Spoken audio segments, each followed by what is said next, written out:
Diálogos para la reflexión. Es un hecho bien sabido, es un hecho que está muy documentado por economistas norteamericanos, por ejemplo, por Joseph Stiglitz, pero no es el único. Paul Krugman también ha hablado del problema y algunos otros. También Krugman es premio Nobel de Economía, norteamericano, por cierto, que dicen claramente que la economía norteamericana no está creciendo lo suficiente. Hace rato, no sé, 2 décadas y media, que la economía norteamericana no crece por arriba del 2%, en el mejor de los casos.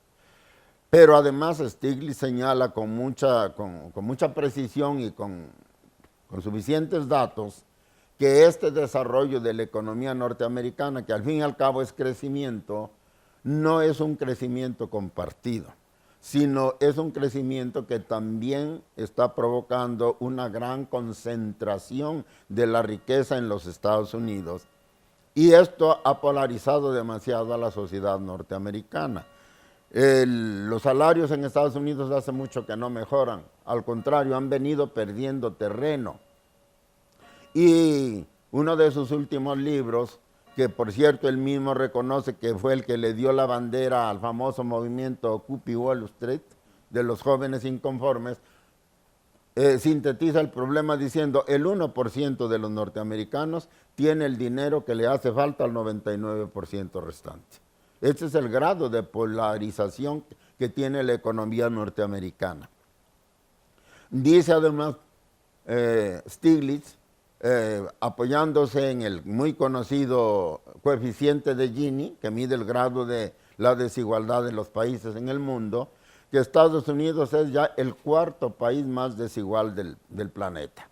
Están a la cabeza Chile, Turquía, México y después sigue Estados Unidos.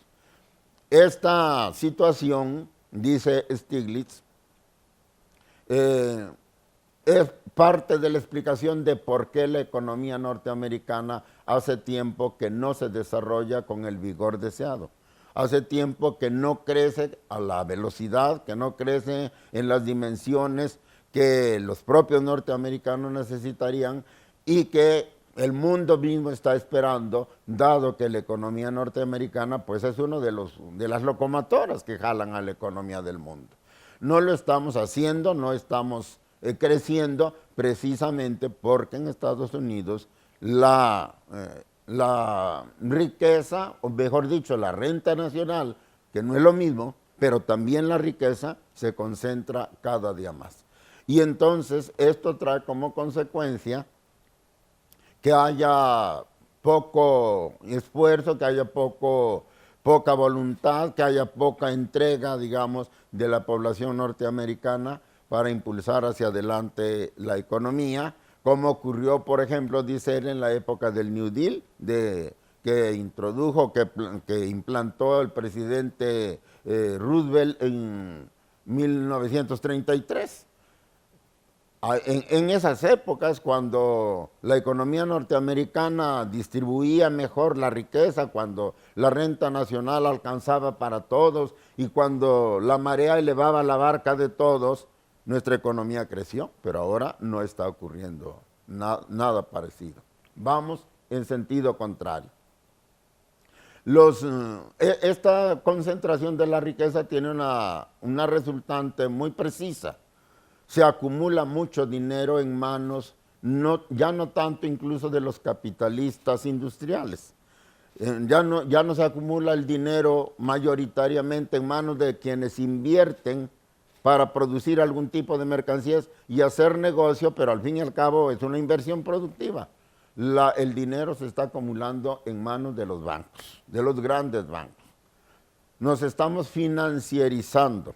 La economía norteamericana se está convirtiendo en una economía de casino, en una economía que vive de la especulación, porque todo el mundo sabe que los bancos no producen nada, que las bolsas de valores no producen nada, que negocian con promesas de dinero futuro, las llamadas acciones, y que verdaderamente el verdadero negocio de las bolsas es comprar y vender acciones, que es lo que se llama especulación, que lleva a los especuladores a provocar alzas o caídas de las acciones de tal o cual empresa, solo para ganar más dinero, solo para vender sus acciones más caras o para comprar baratas las acciones ajenas y luego venderlas más caras. Esto es economía de casino.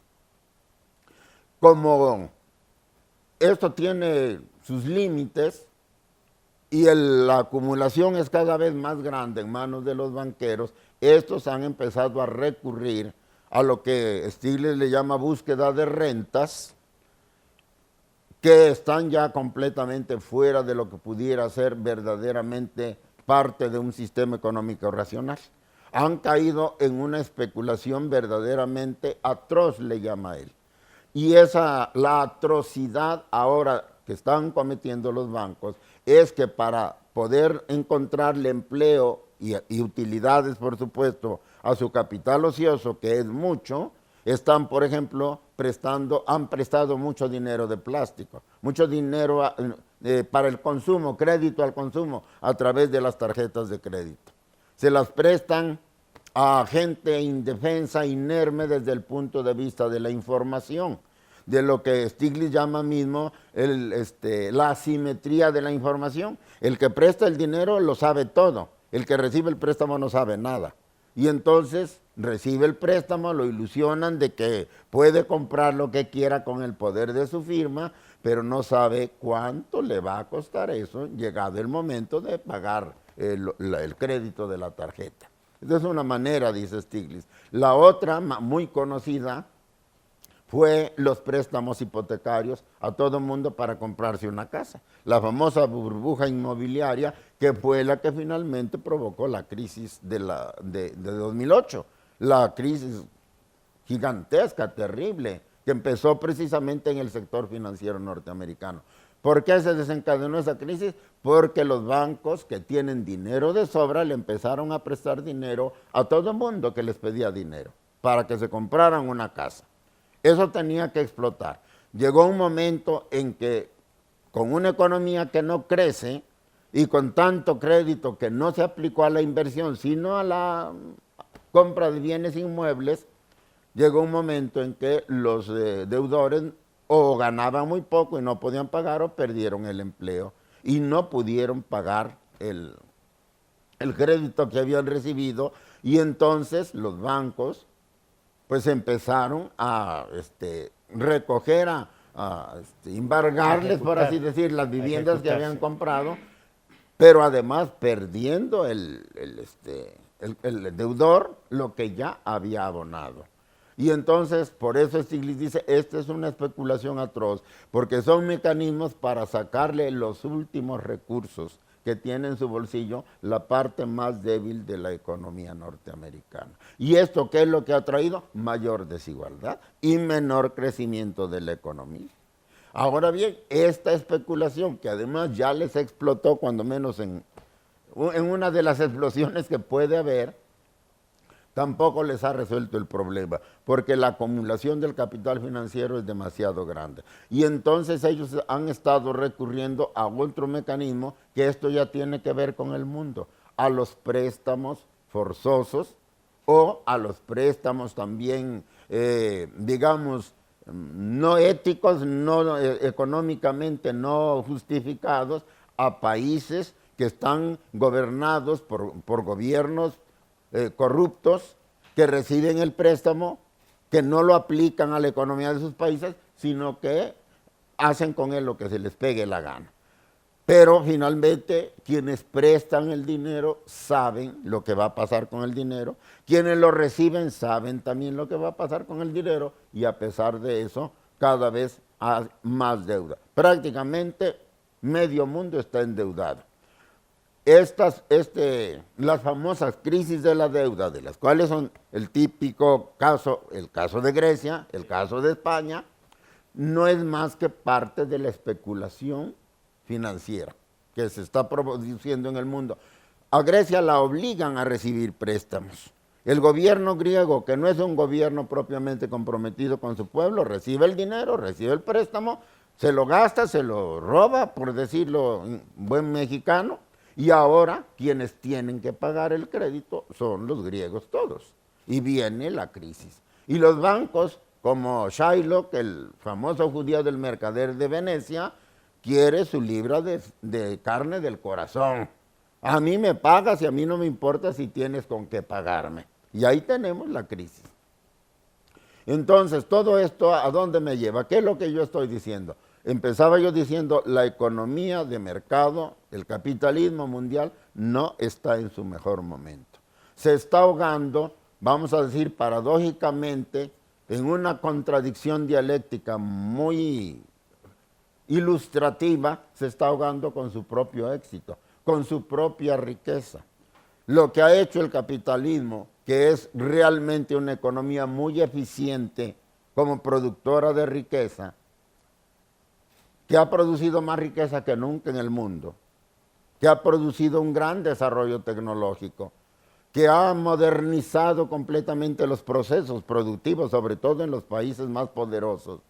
Y esto ha elevado la productividad y ha hecho que estos países tengan una gran producción que rebasa con mucho la capacidad de compra de sus mercados internos. Están rebasados ya con la producción de mercancías, tienen forzosamente que buscar mercados externos.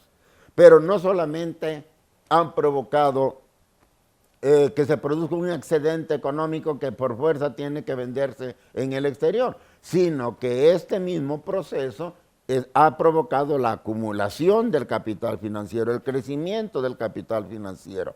Los bancos tienen mucho dinero y no saben qué hacer con él. Y entonces han caído en maniobras especulativas como las que me he detenido en detallar y que realmente lo único que están haciendo es dañar a la economía del mundo.